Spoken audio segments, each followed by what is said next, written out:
Hello, ladies and gentlemen, and thank you for joining the 2017 Interscholastic Unified Preseason Coaches Briefing for District 1, that is Allegheny and Garrett County School Systems.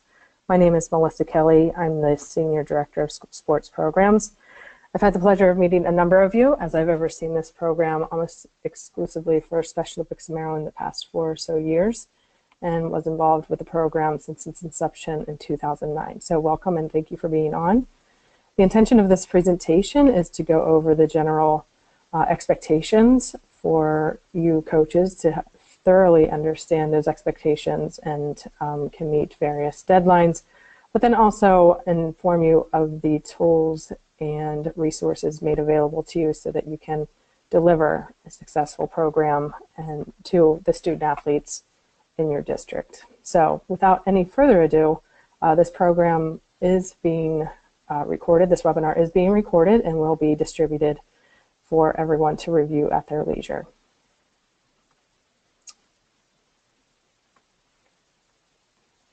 The agenda for the session is we will open with a welcome and introductions. There are a few people with new roles in your area, so I wanted to make sure everyone's well aware of that. And then as well, administrative points, specifically paperwork, deadlines, key dates, be it player assessments and such. And then, as mentioned just moments ago, wanted to make sure everyone is well aware of the resources made available to deliver the program in your school.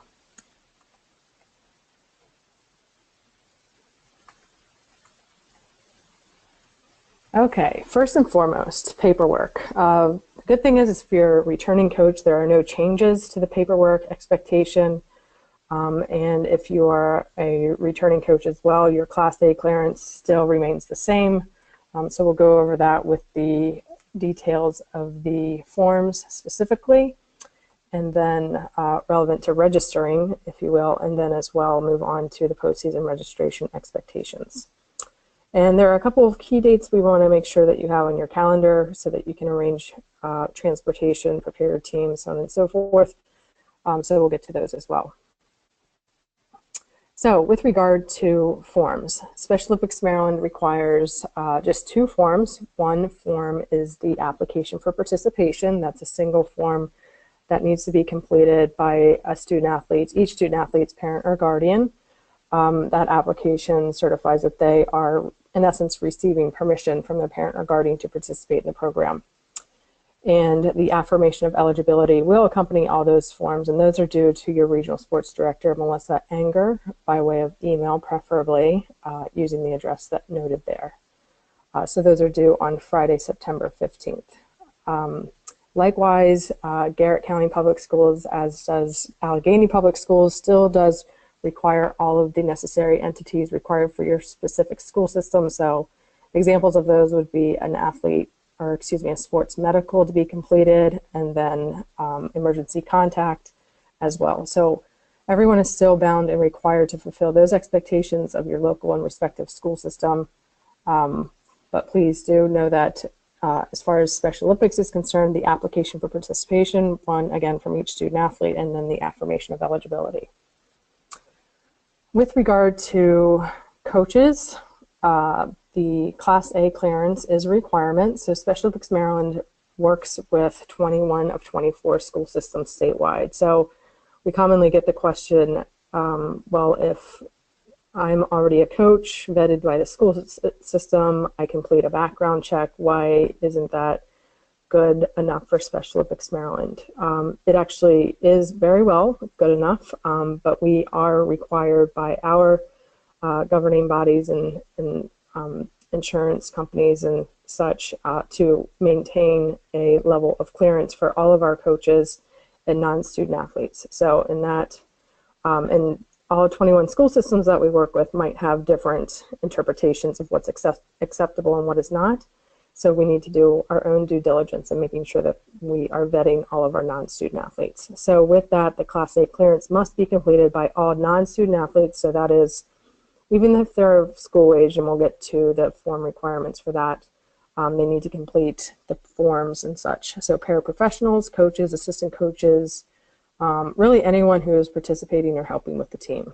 And once again, that can be a school-age people serving as assistants during practice, scorers, team managers, so on and so forth. So all those Class A clearances need to be received by Monday, October 16th. And once again, I'll go over those form requirements here momentarily. Another important deadline to adhere to is September 28th, the postseason registrations, and we'll go over that form as well. Those are due to Melissa Enger by way of email, and those need to be submitted in Excel format. So no PDFs, no written in, handwritten hard copies or anything of that sort.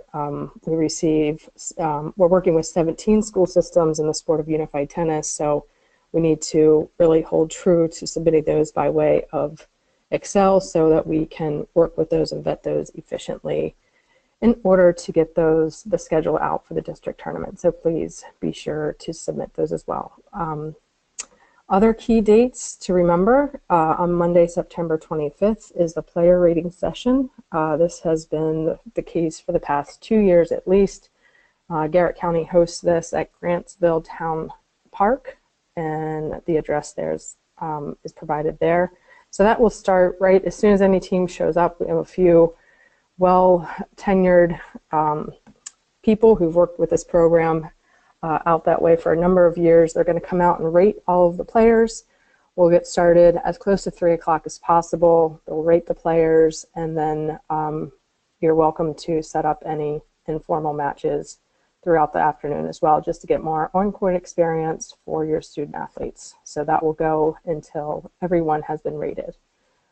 Also, on Monday, October 16th is the district tournament, Mountain Ridge High School. Opening ceremony will be at 1 o'clock, and then we anticipate the completion of play at around 5, awards presentations, and closing ceremony, closing comments at 5:30. So the closing ceremony time is approximate, so we appreciate your flexibility. It always turns out quite well, and that is the semifinals, if you will, with the gold medalist school team advancing to the state tournament.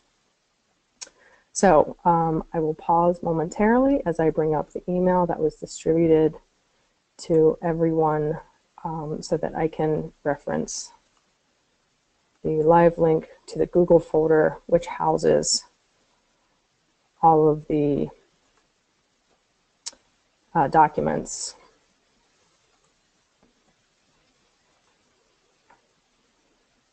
Okay, so on your screen now, you should see the email that was emailed to all of the coaches as noted on our Google contact list or noted by your supervisor of athletics, Paul Edwards and or Ben Brower.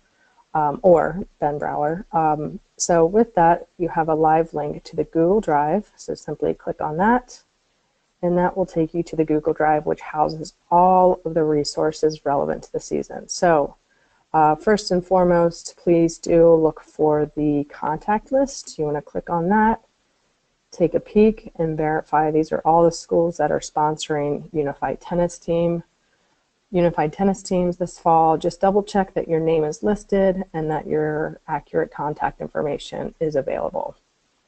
There are times we certainly want to communicate with you directly, so it doesn't have to go to your supervisor of athletics and or your athletics director before it gets to you. So that's one reason. And then as well, we need to have your name is readily available so that we can work through the credentialing piece for the state tournament when the time comes. So please do make sure to check that contact list. And once you update it, if you're not familiar with Google Documents, once you type it in, you can actually type it in as I'm doing now. Certainly you would not change the school name, but let's say Tammy Twig, Coach Twig. If I spelled her name wrong, she could retype her name accordingly, and the document, when you close out, would actually save immediately. So it's real time, which is great, and as soon as you open it back up, it will be, or if anyone accesses it simultaneously, the information will be current. Also wanted to take a moment to note the forms. So postseason registration form is here. The good thing about Google Documents as well, you can open it with Google Sheets. You can download it to your local drive so that you can then save it to your local drive, and you then have a copy yourself and can update it. So just a number of things that are available to you. Otherwise, the student athlete form is, that is the non-student athlete form. So anyone who is not competing needs to complete this form. Your Class A clearance is good for 3 years. So if you've completed this in years past, and I'll double check that everyone's updated on our system, you would simply complete this form, page 1 and 2. And then page 3 is for individuals who are 17 years of age or younger. And those will go directly to our office, once again, Melissa Anger, by way of email before October 16th. That's a writable version of the form, and then the non-student athlete form once again, and the application for participation. This is a one-pager that needs to be collected, one from each student athlete. So simply print this off. This can be handwritten and then scanned back in, which then would be accompanied by the affirmation of eligibility form, which is a one-page form, a multi-page form. And you would quite simply type in your school, sport,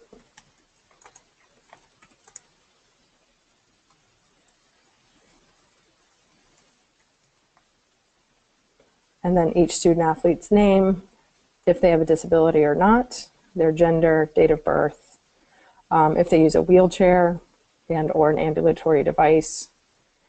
And then you would print this off, and basically you're creating a roster of all your student athletes so that we can properly account for all of the forms that we're expecting. Print this off, and then we quite simply need your signature, and you're attesting that the student athletes have completed the form and the necessary components required by your respective school system. And then as well that this, the people listed on this form have not competed on a junior varsity or varsity tennis team whatsoever. Individuals who have competed, and I underscore competed, for their junior varsity or varsity tennis team are by the state considered ineligible for unified tennis. So if you have any questions or concerns about that, please get in touch with our office. We're happy to clarify that. Once again, that's not a Special Olympics Maryland rule or interpretation. It has to do with the state regulations. So those are the forms. You can go back to, and let's cover the other components that are here. So the coach's contact list. You'll see coaching tools. So station cards are quite good. So these are for non-readers, if you will. They're station cards intended that are from the USTA, intended to be printed on a front back, and they're just drills and skills that you can have and set up throughout your courts so that people who cannot read or may not be able would benefit more so from the visual component, visual aid, can easily administer the drill with a quick glance. You'll also see a number of videos here. They are in chronological order, noted in chronological order. So we're administering or providing those or making those available to a broad range of people who have tennis knowledge. So we may have a novice who doesn't have any tennis, and this is for coaches. A tennis coach who may not have any tennis experience whatsoever, may not know how to keep score, may not know the first thing about administering a practice, so or selecting appropriate equipment. So that person may want to start with tennis part 1 of video, and that's an overview of a webinar. There's a voiceover and whole 9 yards. And then section 2 is the follow-up to that, and that's a little bit higher level of a presentation for those who might be familiar with the game or even seasoned veterans of the game. So please do take an opportunity to look at those at your leisure. And wanted to also reference the quick reference coach's guide. This again is intended to be printed front back. We do have professionally printed copies of these available at our office, so if you would like one of those mailed out to you, please do get in touch with Melissa Enger, your regional sports director. So for all intents and purposes, this is really just a holding place, a SharePoint place for all of the information and tools that are available to you. The rating forms are here, the rating guidelines.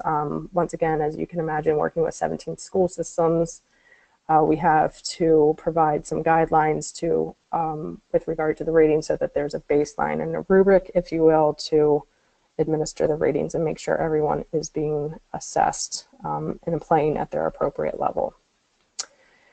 Also wanted to take the time to point out the coach's resource guide. This is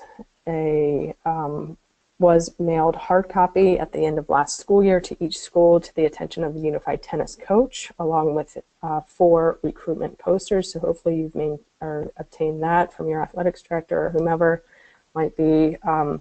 If you did not receive that, this is quite simply a reiteration of that hard copy. So what you see here is what you would have had in received by way of mail. So you're welcome to utilize that.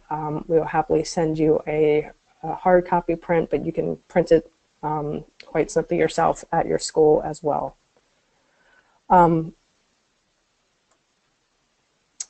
Going back just a moment to the videos in the coach's toolkit, this video here, the last one, is a meticulous overview of the coach's resource guide. Ali Rock, our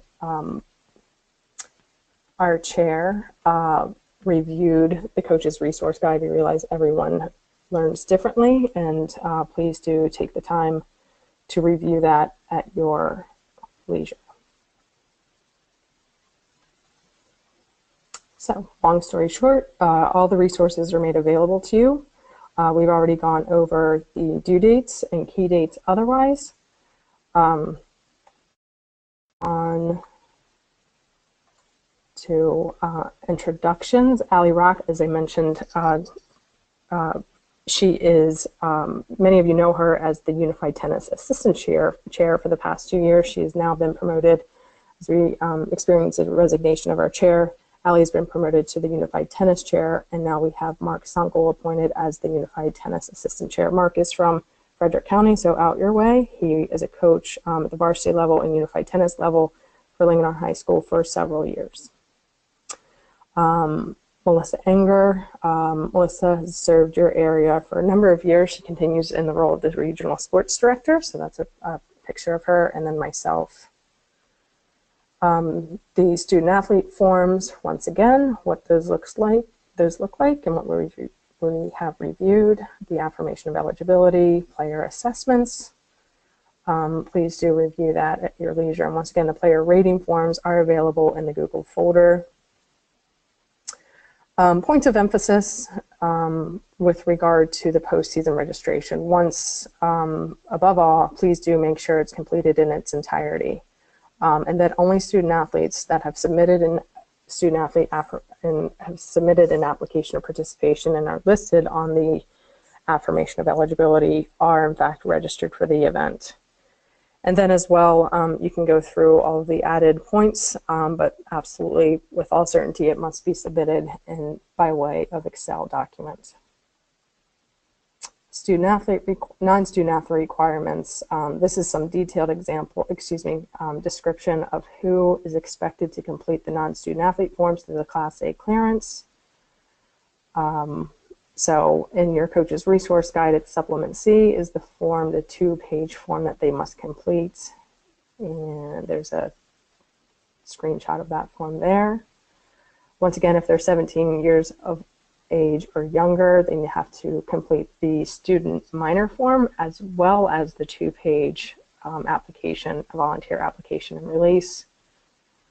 And then the second step is to complete the protective behaviors training. This is a live link that will take you directly to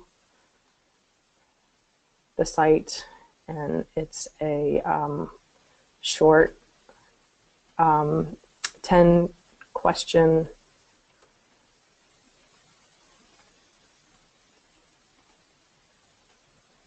questionnaire that you will receive acknowledgement that you have passed, and it actually tells you if you have noted a wrong answer right away, as demonstrated there. So moving on, so that has to be completed. That was a new requirement as of last year. That has to be completed, and those 2 steps would solidify your Class A clearance. So once again, that's good for 3 years. So hopefully everyone is up to date on that, and for those of you who are new, we'll be in touch to ensure that those steps are being completed. Once again, all of the non-student athlete requirements are due to Melissa Enger. October 16th is the day to get those to her. Please adhere to that deadline so that we can meet the expectations for the state tournament. If you have any questions, concerns, what have you, relevant to really anything whatsoever, Melissa Enger will serve as your primary point of contact as your regional sports director. Again, just need to ask that you adhere to that line of communication, because we are working with 17 school systems, and we have 3 people, 3 of Melissa's counterparts to cover the geographic spread of the state. We want to make sure that we are meeting your needs and communicating efficiently back to you. If you have any questions about the registration process, Rachel Maddock is another resource available to you. Communicate directly to her. The expectations, and please do, as you're starting up your season, do 2 things as soon as possible. 1, pull out your uniforms, your jerseys, most commonly, to make sure that they are in good working condition, and then as well your equipment as well. So tennis balls, we have 4 different types of tennis balls. We have a red ball, an orange ball, a green ball, and a yellow ball that we use for the appropriate level placement, but then also rackets. We have a great new relationship with a nonprofit organization, Leveling the Playing Field, and they will, we've arranged for them to ship directly from their warehouse to each school upon request. So you just need to submit a request that goes quickly through our office, and they will ship them directly, like I said, to a location of your choosing. The whole process should be about a week's turnaround, so please do utilize that means, or that opportunity, to make sure your teams are well equipped.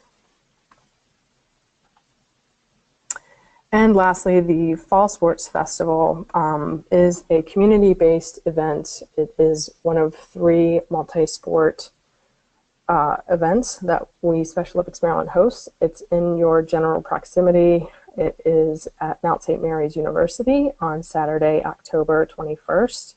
We are encouraging coaches to consider this opportunity for their student athletes, both people with disabilities and without, so that you can help these athletes realize what is available to them beyond the school system program. So if you're interested in that, we're collecting registrations on or before Friday, September 29th at 5 o'clock. Those will go directly to me, and we do have grants available to provide transportation. So please help us get the word out to the student athletes to make sure that they have a lifetime of participation. So that does conclude the presentation this afternoon. Greatly appreciate everyone's attention and added effort. And my apologies for the toggling between various screens, but do appreciate you taking a thorough overview of this, and please do let us know if we, Special Olympics Maryland, can help whatsoever get your season underway.